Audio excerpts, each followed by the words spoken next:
Te damos honor a ti, Señor, en esta mañana. Gracias, Dios.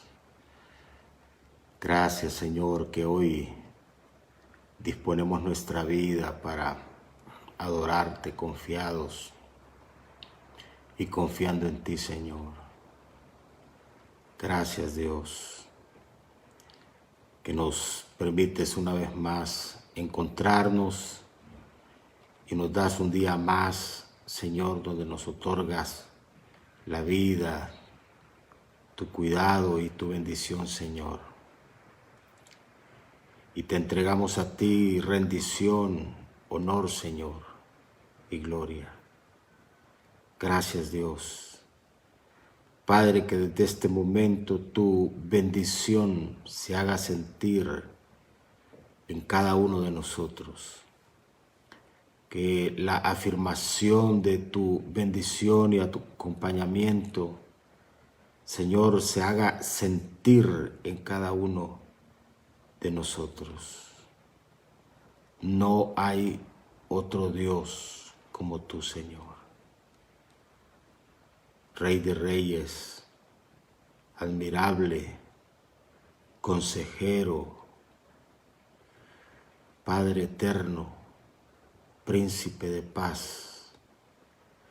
Gracias, Señor. Gracias. Te adoramos con gratitud, Señor, en nuestro corazón en esta mañana. Gracias, Dios. Gracias por el descanso que nos das. Gracias por la provisión que nos das. Señor, hoy amanecemos agradeciéndote porque tu palabra nos indica que debemos ser agradecidos, Señor. Que hemos de darte gracias en todo, porque esa es la voluntad de Dios para con nosotros en Cristo Jesús. Por eso, Señor, te agradecemos en esta mañana, por aquello que entendemos y por aquello que no entendemos. Señor, aquello que tenemos y aquello que no tenemos. Te damos gracias, Señor. Te damos gracias por aquello en lo cual hemos recibido una respuesta de parte tuya y en aquello donde todavía estamos esperando con paciencia esa respuesta. Te damos gracias. Te damos gracias por lo que tú has dado y te damos gracias por lo que tú has quitado, Señor. Gracias, Dios. Gracias. Gracias. Que tú siempre eres perfecto en todo, Señor. Tú no te equivocas. Y no atribuimos despropósito alguno a aquello que pudiésemos estar viviendo. Sabemos que todo tiene un propósito, Señor.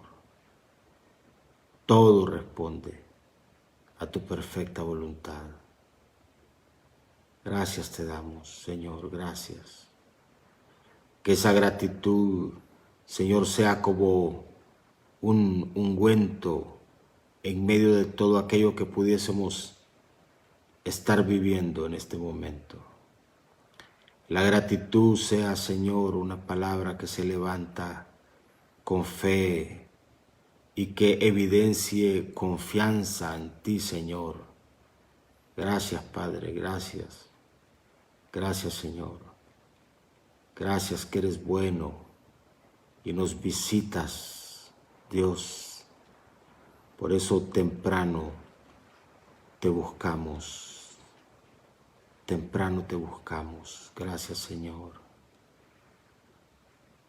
Gracias, Dios. Padre, quiero orar por la señora madre de nuestra hermana Rosa Cerritos, para que tú, Dios, puedas traer salud a su vida.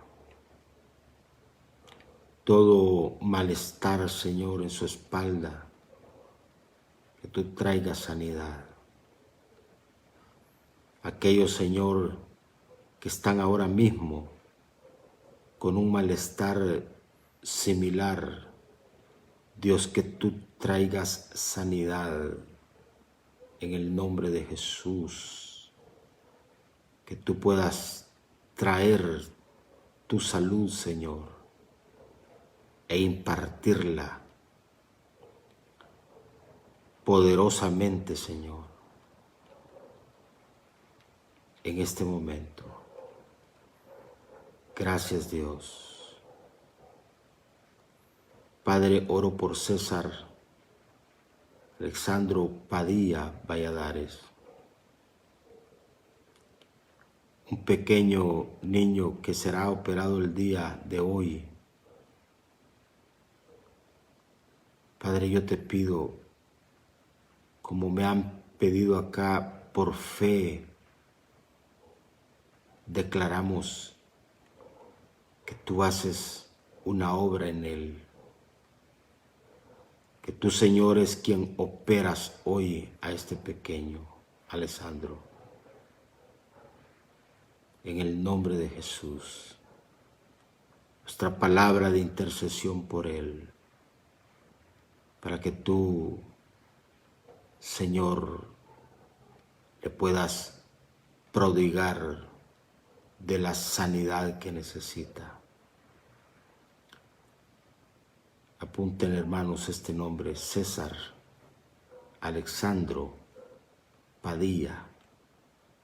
César Alexandro Padilla. Y bendigan la vida de César Alexandro Padilla.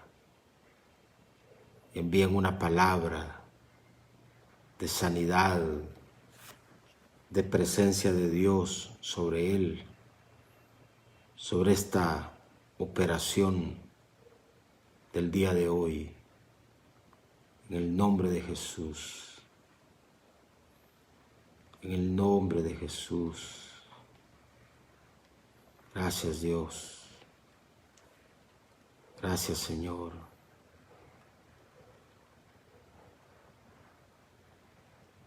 Padre, mi oración siempre por Carolina, su esposo,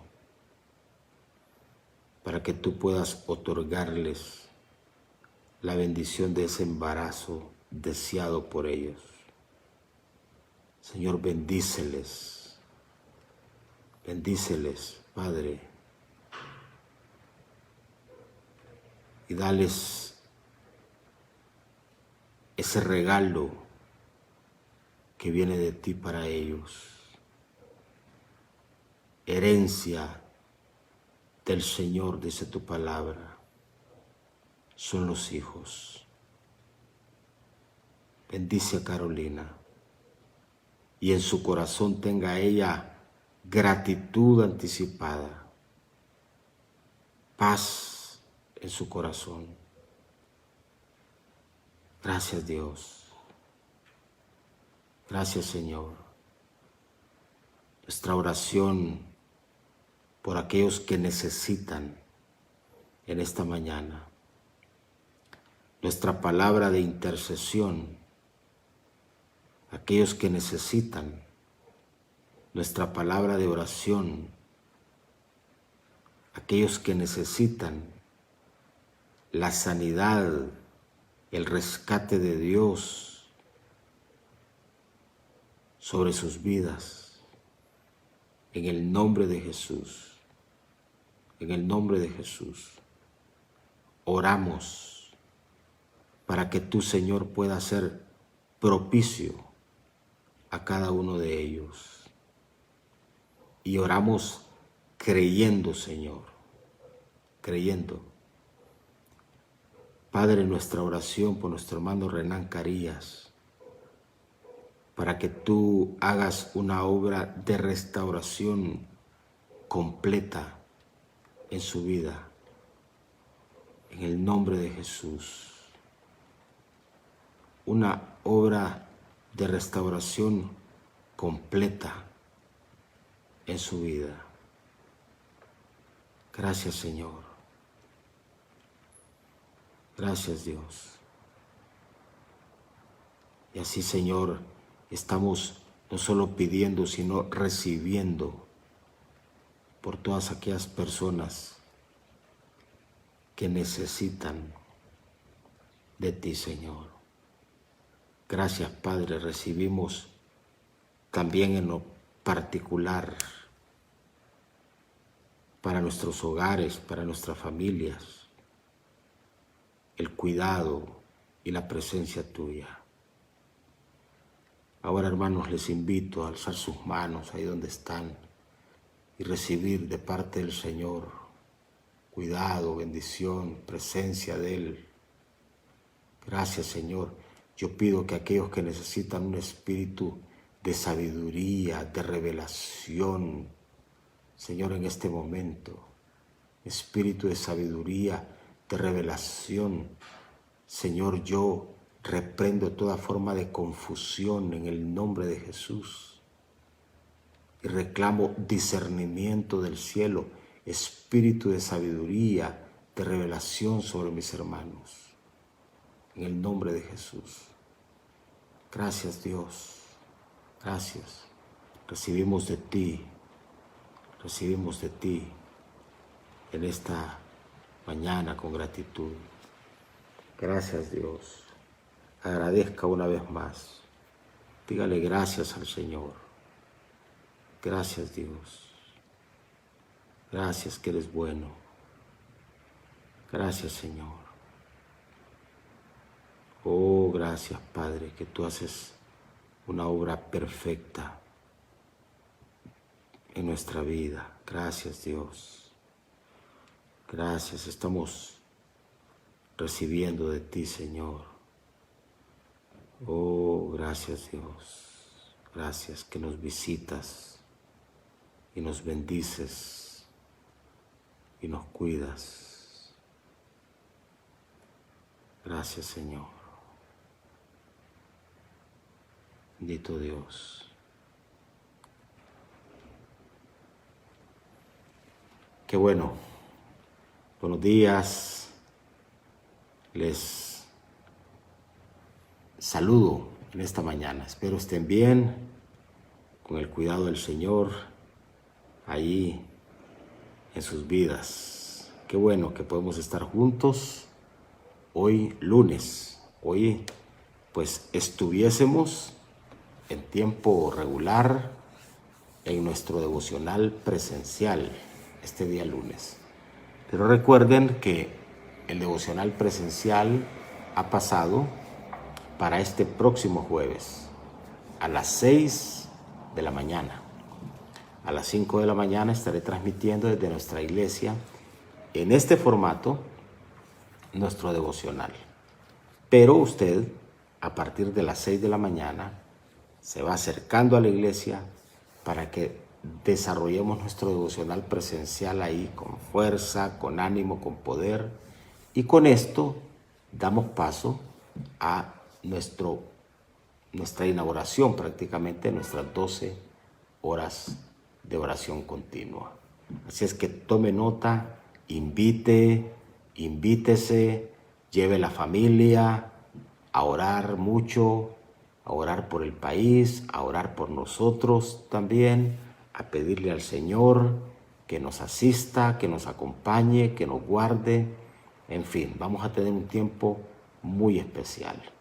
Por favor, tome nota y prepárese para el próximo jueves.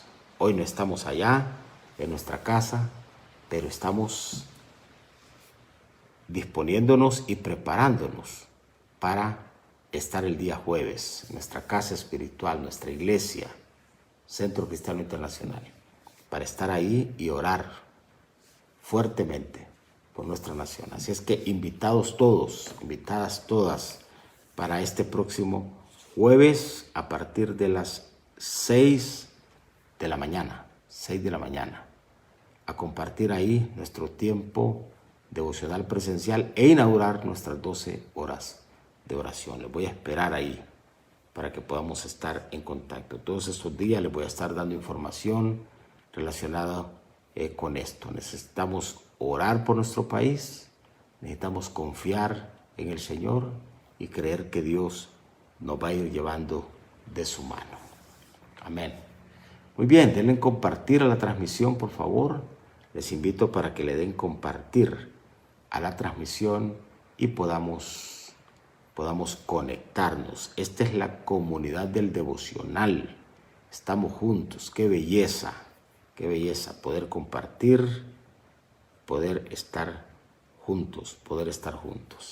Muy bien, les recuerdo aquellos que todavía no han retirado o no tienen su casita misionera para tener ahí en casa como un depósito para ir colocando ahí nuestra ofrenda misionera, la cual haremos o presentaremos en el mes de diciembre, y con esto impulsamos nuestro trabajo misionero mundial. Esta que yo tengo acá es la que tenemos nosotros en casa para ir colocando pues lo que el Señor va poniendo en nuestro corazón e ir, insisto, levantando nuestra propia ofrenda misionera familiar desde acá, desde nuestra familia, desde nuestra casa. Haga usted lo propio también para poder compartir. Si usted no tiene la suya, puede solicitarla. Lo puede hacer directamente a mi teléfono 3390-5000 o lo puede hacer con alguno de sus pastores de celebración. Muy bien, entonces estamos acá. Esta es la número 2. El obispo René tiene la número 1 y así hemos ido entregando para que en su casa, cada familia es un grupo CCI. No olvide esto. Así es que, reitero, hay varios que ya me la han solicitado, pues sí hemos ido poniéndolos en contacto para que pueda usted tener su casita misionera ahí y poder desde casa compartir y apoyar. Cada jueves que tenemos nuestra reunión desde casa, que comparto la enseñanza, usted entonces, cuando honramos al Señor con nuestros bienes, pueden como familia depositar ahí. Yo lo que hago es que cuando el Señor me indica, pues yo deposito. No tengo que estar esperando el día jueves. O sea, obviamente el jueves, pero estamos aquí bajo la dinámica de que tenemos esto y cuando el Señor nos indica, pues entonces depositamos ahí. Muy bien. Les doy nuevamente la bienvenida a aquellos que se están conectando en este momento y por favor, una vez más, denle compartir a la transmisión. Me imagino que algunos por tema de frío, porque son mañanas heladas estas, les cuesta levantarse un poco. Pero bueno, a levantarnos, a conectarnos con Dios, a entregarle a Dios este primer tiempo del día, que es un tiempo muy especial. Muy bien, dele compartir, por favor, a la transmisión. Bien, vamos a continuar con lo que es la lectura del capítulo 2, donde hemos comenzado ya a ver de forma puntual los mensajes que se enviaron a cada una de las iglesias. 7 iglesias son mencionadas acá.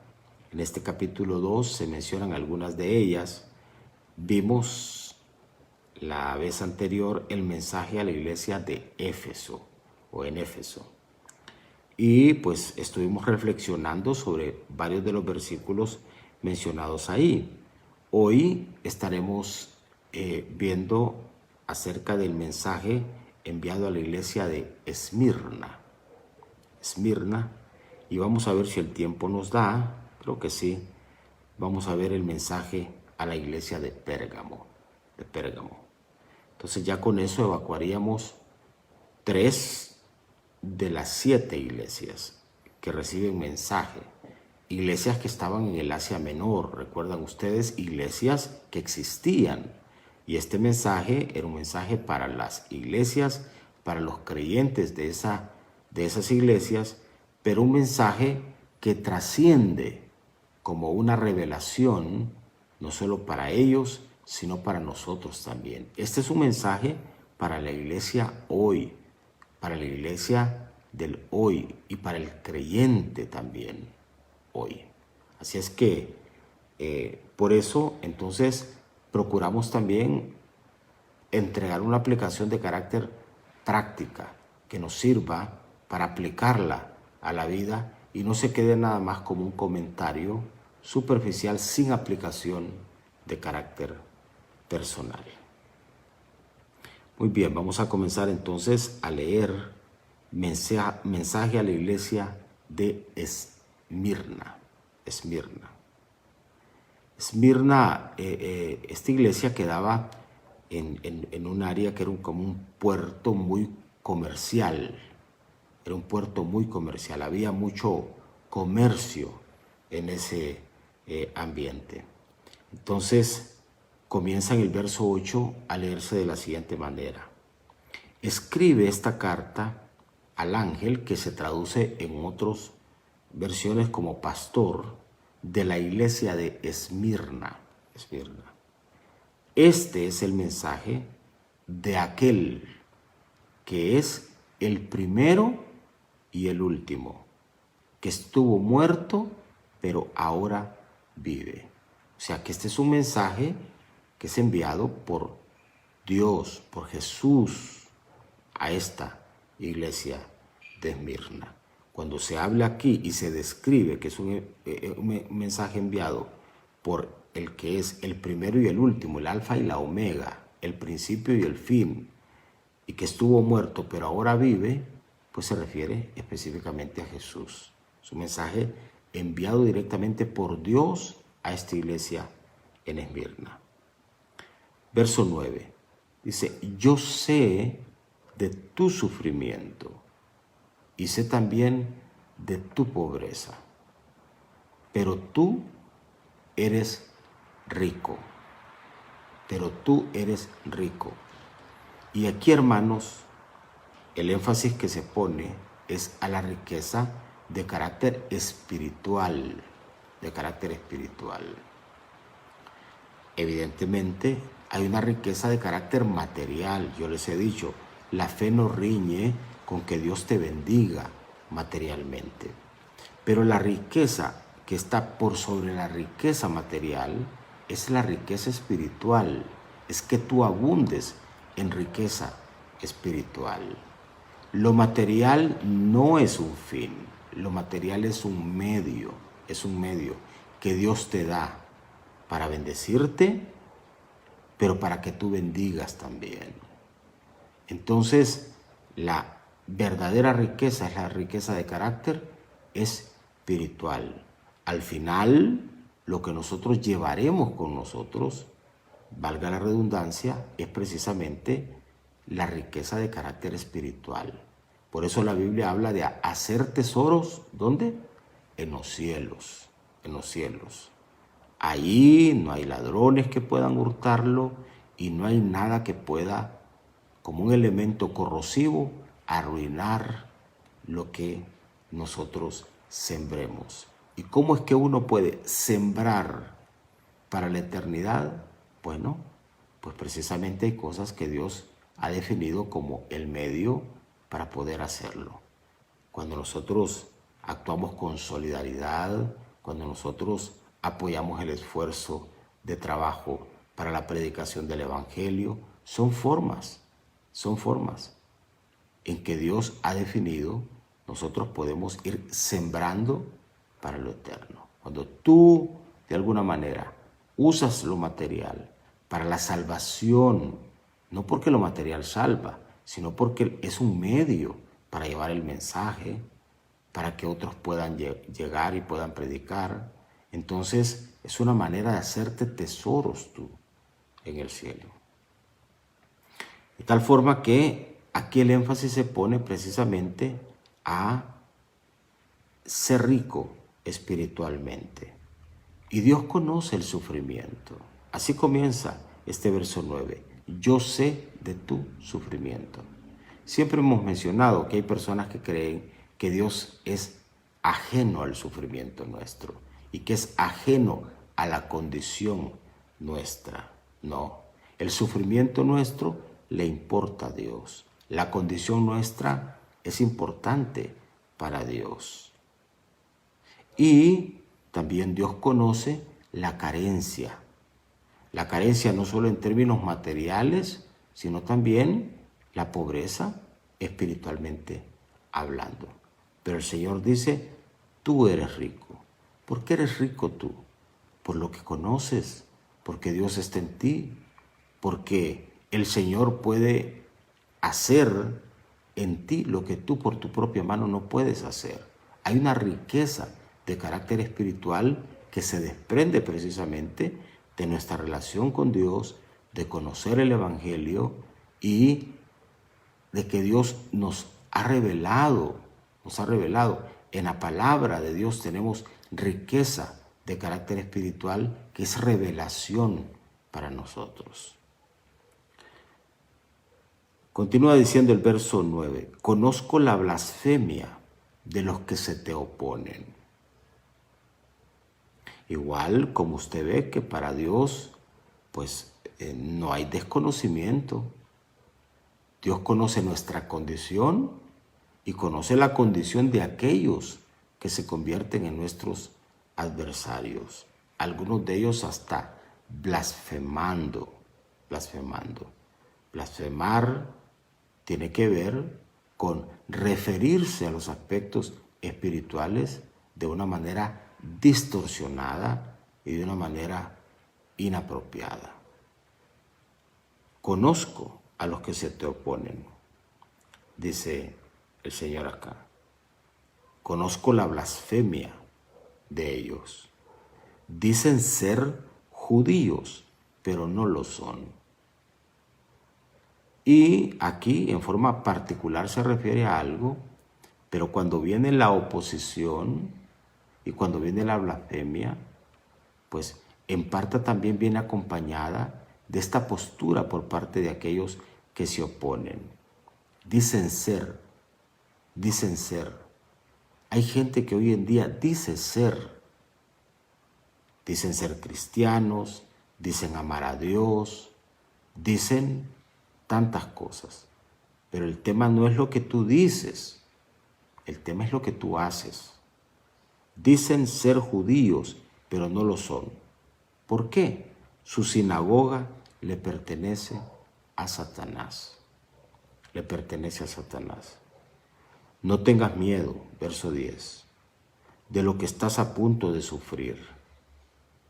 El diablo meterá a algunos de ustedes en la cárcel para ponerlos a prueba y sufrirán por 10 días. Pero si permaneces fiel, incluso cuando te enfrentes a la muerte, te daré la corona de la vida. Note usted, no tengas miedo, no tengas miedo. El lunes anterior estuvimos orando precisamente para cortar opresión por miedo. Yo les decía, el miedo, que tú tengas el miedo, que tú anides el miedo en tu corazón, lo único que genera es ruina para tu propia vida, porque el miedo te va a arruinar. El miedo va a arruinar tus metas, tus planes, tus proyectos, tus avances, tus relaciones. Todo, el miedo es ruina. Así se traduce esa palabra, como ruina. Pero el miedo también es un lazo, dice la Biblia. Es una trampa, es una trampa. ¿Cuántas personas en la trampa del miedo? En la trampa del miedo. Hoy en día, precisamente, mucho miedo, mucha sensibilidad, mucha proclividad a aceptar más lo malo, lo trágico, lo dramático, que lo bueno del Señor. Pero el Señor nos dice en este momento, no tengas miedo. Escriba eso ahí, no tengas miedo, no tengas miedo. No abrir las puertas al miedo, no tengas miedo. De lo que estés a punto de sufrir, a punto de sufrir. Cualquier situación que nos toca vivir, debemos de saber como lo decíamos hace un momento, que tiene siempre un propósito, y no hay que atribuirle despropósito a las cosas, porque cuando le atribuimos despropósito a las cosas, es como que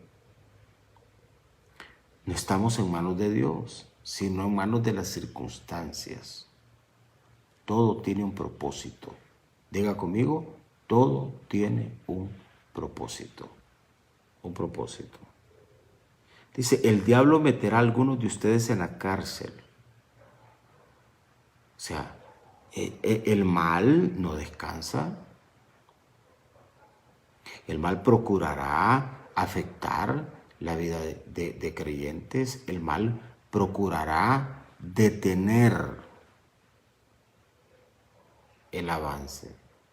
Esta figura acá y esto que habla de cárcel, que no es solo una figura, es una experiencia que muchos de nuestros hermanos en la fe vivieron. ¿Por qué? Por predicar el evangelio. Recuerde que muchas de estas iglesias precisamente se fundaron en función de eso, de que varios creyentes tuvieron que huir literalmente de la persecución a que eran sometidos y puestos en la cárcel. Pablo escribió desde la cárcel. En el caso de Juan, estaba exiliado en la isla de Patmos. ¿Por qué? Por persecución. ¿Producto de qué? De su fe, de sus convicciones. ¿Sufrieron producto de eso?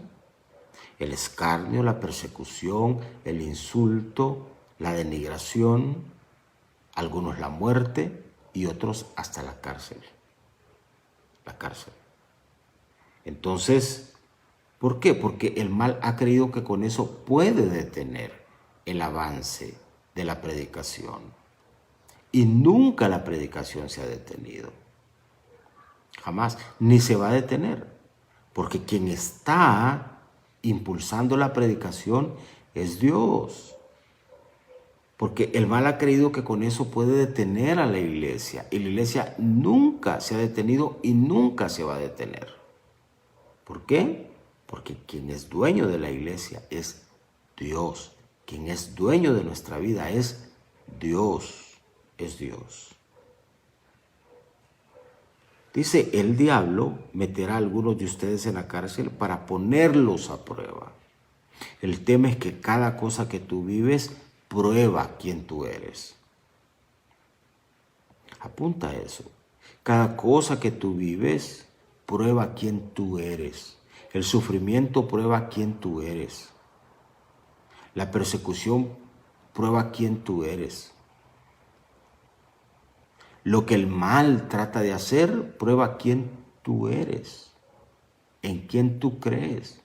¿Dónde están tus convicciones? Dice, y sufrirán por 10 días. Significa, hermanos, que en Dios el sufrimiento no es permanente. Tú puedes sufrir una situación, pero tú puedes convertir el mismo sufrimiento y, como dice la Biblia, las mismas lágrimas, traducirlas en gozo para tu bendición. No hay sufrimiento que va a durar todo el tiempo. El Señor se encargará de salir al paso. Si tú estás sufriendo por algo, ese sufrimiento no será para siempre. Mire usted, por 10 días, eso significa tiene tiempo. El sufrimiento tiene tiempo. Tiene tiempo. Por algo que tú pudieses estar sufriendo, no pienses que el sufrimiento será tu forma de vida. El sufrimiento tiene término, Sufrirán por 10 días, pero si permaneces fiel, eso es lo clave, frente al sufrimiento, frente a la dificultad económica, frente al miedo, frente a la persecución, el tema es permanecer y permanecer fiel. La fidelidad es no partirse, no dividirse uno, sino permanecer firme en sus convicciones, si permaneces fiel. Incluso, dice el versículo, cuando te enfrentes a la muerte, te daré la corona de la vida. Así es, ¿por qué gente no encuentra vida en sus asuntos? Hablemos de cosas prácticas. ¿Sabe por qué? Porque gente desiste con facilidad. Porque gente no permanece fiel. Cuando tú no permaneces fiel, en vez de imprimirle vida a tus asuntos, tú le imprimes muerte. Es decir, tus asuntos se terminan. Si tú no permaneces fiel en tus asuntos de vida cristiana, tú harás morir tu vida cristiana. Si tú no permaneces fiel en los aspectos matrimoniales, tú vas a arruinar, vas a matar tu matrimonio. Si tú no permaneces fiel en tus relaciones de orden espiritual, tú matarás tu vida espiritual y tus relaciones espirituales. Pues está frente a nosotros la posibilidad de estar fieles. Permanecemos fieles, dice la Biblia, incluso cuando nos enfrentemos a la muerte misma, te daré la corona de la vida. Y esto habla de asuntos de vida, pero habla también de asuntos eternos. Necesitamos fidelidad, constancia a lo largo de nuestra vida cristiana para entonces entrar y obtener la corona de la vida. La corona de la vida. Verso 11. Todo el que tenga oídos para oír debe escuchar al Espíritu. Qué importante. Escuchar al Espíritu. Porque si tú escuchas las voces equivocadas, tú te vas a confundir, tú vas a tener miedo, tú te vas a desestabilizar, no vas a permanecer fiel, le vas a imprimir muerte a tus asuntos y posiblemente te quedes en el camino. ¿Cuál es el reto? Que todo el que tenga oídos para oír debe escuchar. Debe escuchar. Es un deber escuchar al Espíritu. Al Espíritu. Y cuando uno escucha al Espíritu, entonces uno puede entender lo que Él dice. Cuando tú escuchas, tú puedes entender. No solo cuando tú oyes, porque oír es una cosa, escuchar es otra cosa. Escuchar tiene connotaciones más profundas. Todo el que tenga oídos para oír debe escuchar al Espíritu y entender lo que Él dice a las iglesias. Hoy hay un espíritu de confusión muy fuerte en el ambiente. Necesitamos oír ¿a quién? Al Espíritu. ¿Para qué? Para entender lo que Él está diciendo a la iglesia, lo que Él está diciendo a las iglesias, lo que Él está diciendo a los creyentes. Y los que salgan vencedores no sufrirán daño de la segunda muerte. La segunda muerte. Es decir, no sufriremos condenación de carácter eterna. Una muerte es la muerte que experimentamos acá físicamente. Una segunda muerte es la segunda muerte de carácter eterno. Aquellos que oyen al Espíritu y entienden lo que el Espíritu dice a la iglesia, entonces no sufren daño. No sufren daño. En este caso dice de la segunda muerte.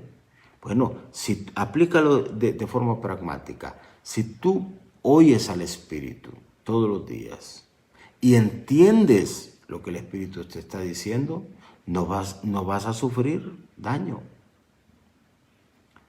Porque Dios va a evitar que tú sufras daño. Vas a entender lo que Dios quiere. Entiendes lo que Dios quiere, caminas como Dios quiere. Haces lo que Dios quiere. Y eso te libra de que tus asuntos mueran.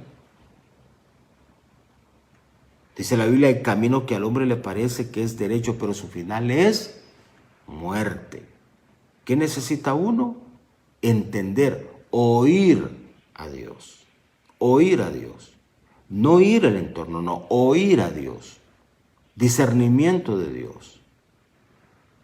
¿Cómo viene el discernimiento de Dios? Cuando tú oyes a Dios, cuando tú entiendes lo que Dios quiere. Hay camino que al hombre le parece que es derecho, pero su fin es muerte, es muerte. Entonces, dice acá, los que salgan vencedores, porque han oído y han entendido, no van a sufrir daño ni experimentarán la segunda muerte. Hablando de aspectos eternos, pero perfectamente aplicable también para nuestra vida, para lo diario. Yo soy amigo de eso, de darle aplicación práctica a lo que Dios tiene, para que no nos quedemos viviendo muy por encima y casi como desvinculados o desvinculando lo que Dios nos dice de lo que Dios quiere para nosotros mientras estemos en este mundo. Muy bien, cerramos lo que es el mensaje a esta segunda iglesia, iglesia de Esmirna, y nos remitimos a la iglesia de Pérgamo. Pérgamo. Dice, verso 12, escribe esta carta al ángel de la iglesia, al pastor de la iglesia de Pérgamo. Este es el mensaje de aquel que tiene la espada aguda de doble filo. De doble filo. ¿Recuerdan ustedes que Hebreos menciona y describe que la palabra de Dios es como una espada de doble filo, que penetra?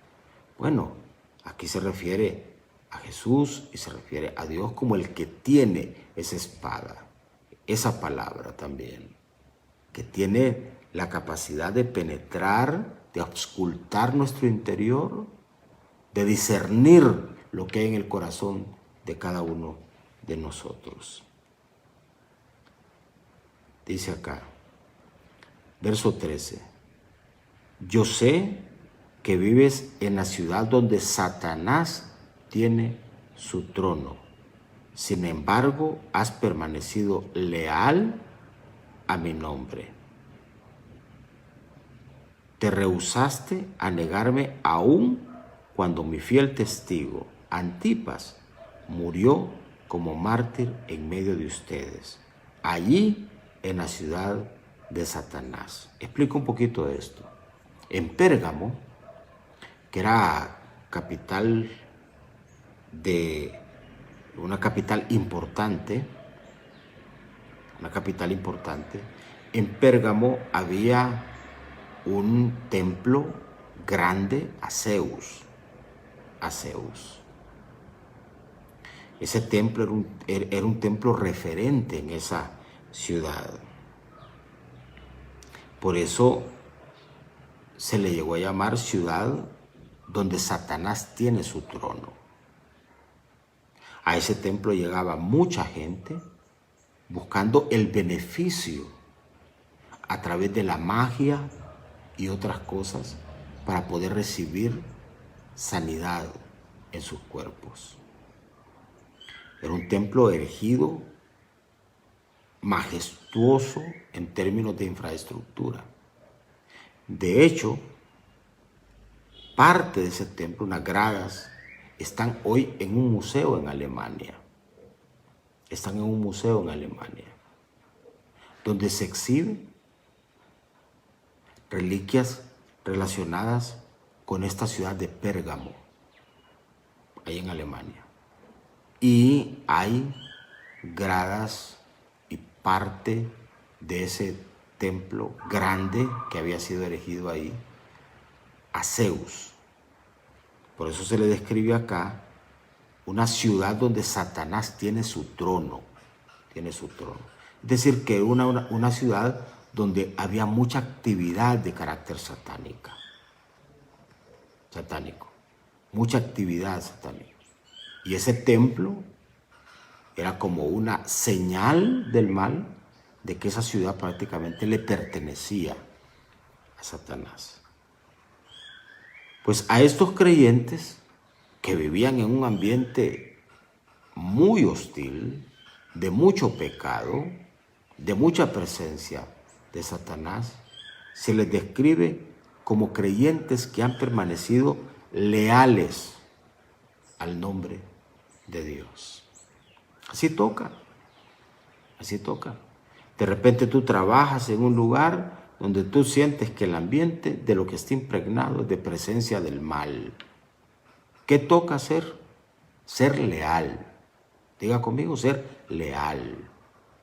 El mundo en que nosotros estamos viviendo cada vez más se encamina a darle la espalda a Dios e ir en pos de aquello que tiene que ver con el mal. ¿Qué toca a los que somos creyentes? Ser leales, permanecer leales.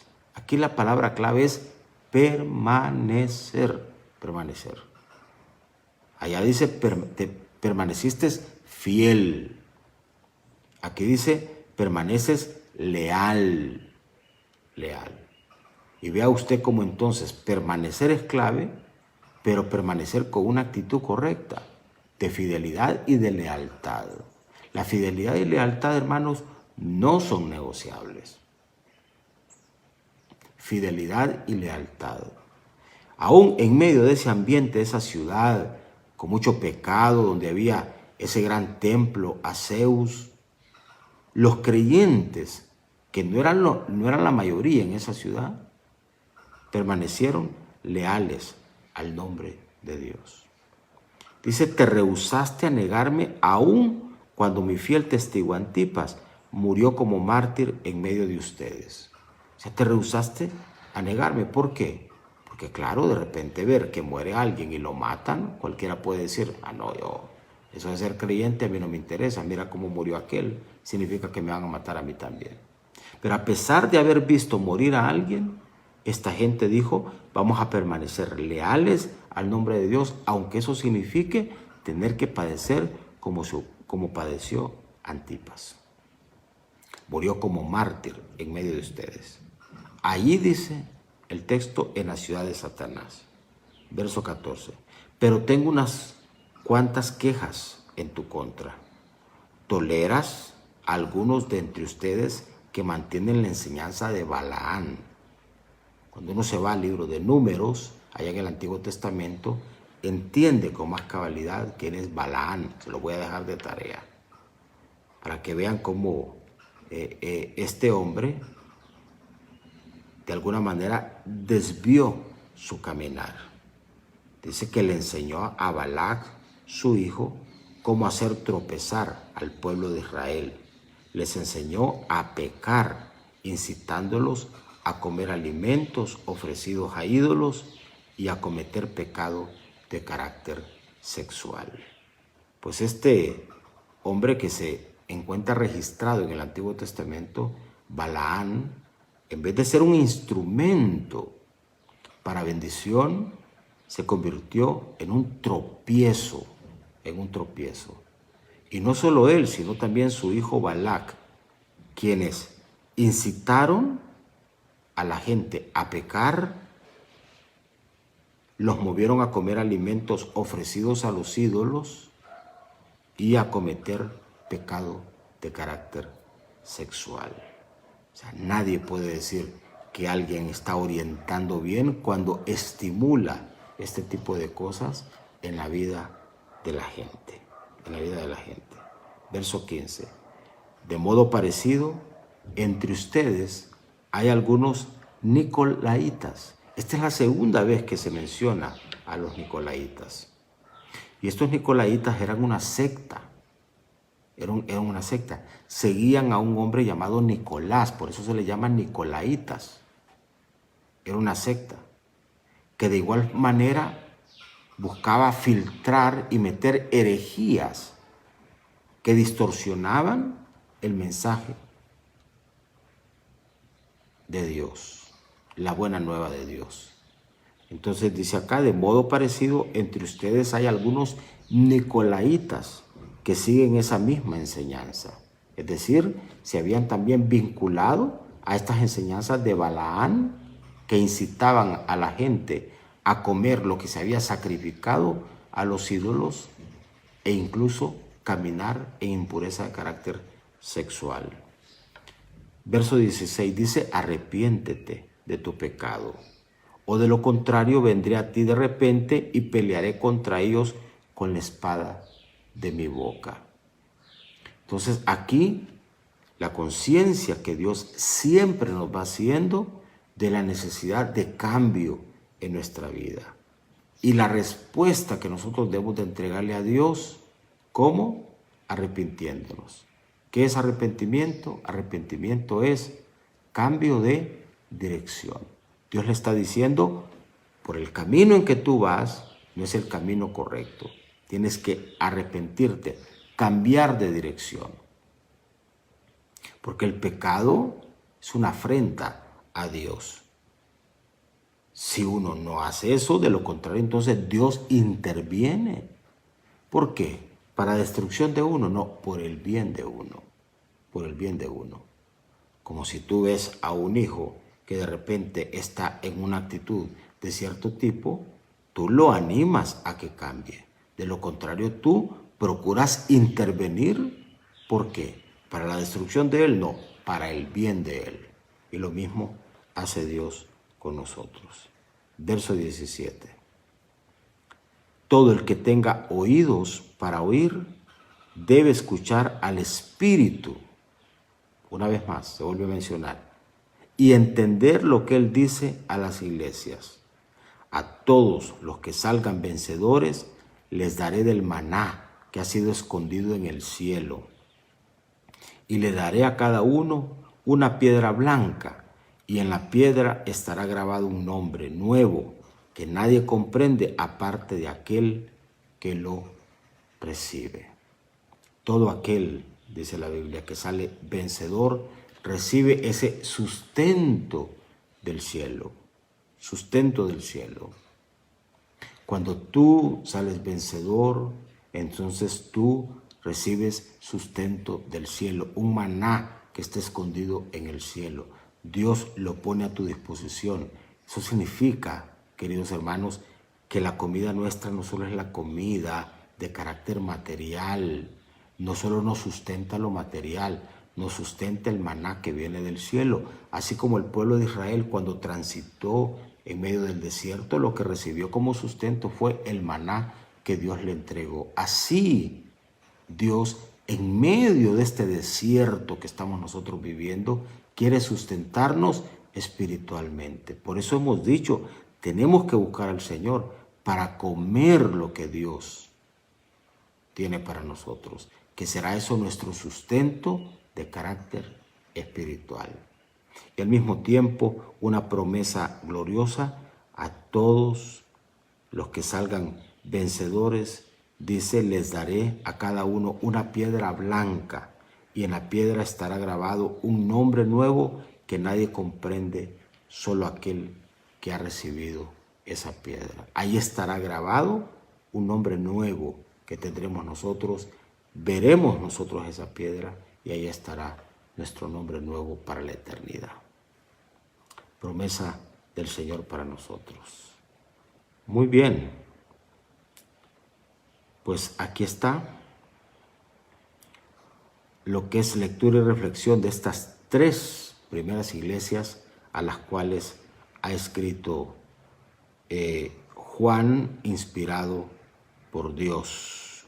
Un mensaje, en primer lugar, a la iglesia en Éfeso, mensaje a la iglesia de Esmirna y mensaje a la iglesia de Pérgamo. ¿Sabe? De la palabra Pérgamo viene pergamino, los pergaminos. En esa ciudad, que era una ciudad, como les digo, con mucha pujanza comercial, una capital importante, ahí se comenzó a sustituir los pergaminos que antes se hacían de papiro, que crecían a la orilla de lugares donde había agua allí. Entonces se sustituyó esos pergaminos por el cuero de las cabras, de las ovejas, y entonces surgieron esta nueva modalidad de escribir en pergamino, en piel, y ya no en materia orgánica como era en el caso de los papiros, esta planta que crecía cerca ahí. Entonces de ahí viene la palabra pergamino, de Pérgamo. Muy bien. Bueno, estamos ya 6:02 de la mañana. Estamos ya cerrando. Mañana, Dios mediante, vamos a continuar. Espero, hermanos, que esta lectura y aplicación de carácter práctico también esté siendo de bendición para ustedes. Si es así, siempre les pido que me digan amén, porque así yo sé si estamos recibiendo, si lo que estamos compartiendo está siendo de bendición para nosotros. Si es así, pues digan amén entonces y reafirmemos ahí que estamos recibiendo del Señor. Muy bien, perfecto.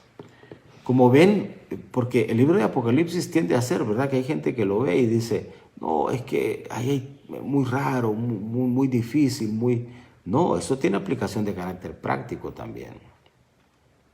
Y se va leyendo y se va en forma dosificada, vamos recibiendo cómo el Señor nos va compartiendo y vamos explicando algunas cosas. Obviamente no nos metemos muy a profundidad, pero vamos tratando, insisto, de ser pragmáticos en lo que compartimos. Bien, la declaración para este día está aquí.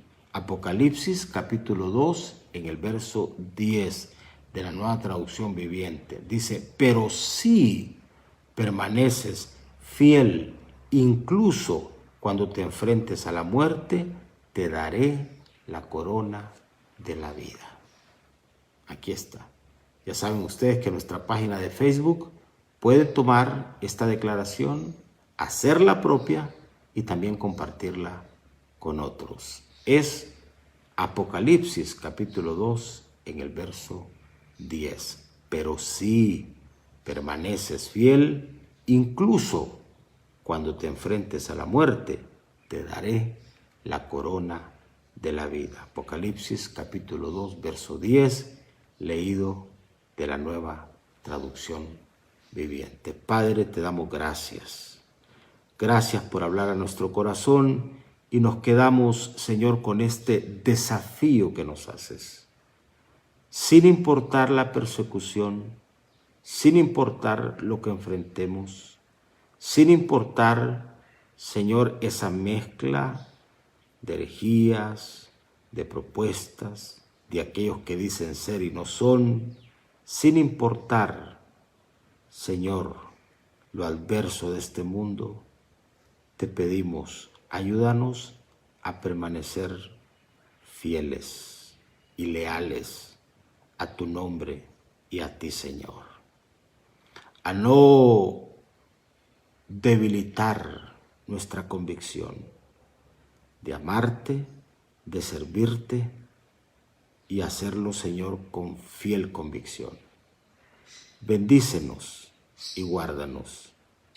Y Padre, permítenos oír al Espíritu para entender lo que el Espíritu quiere decirnos.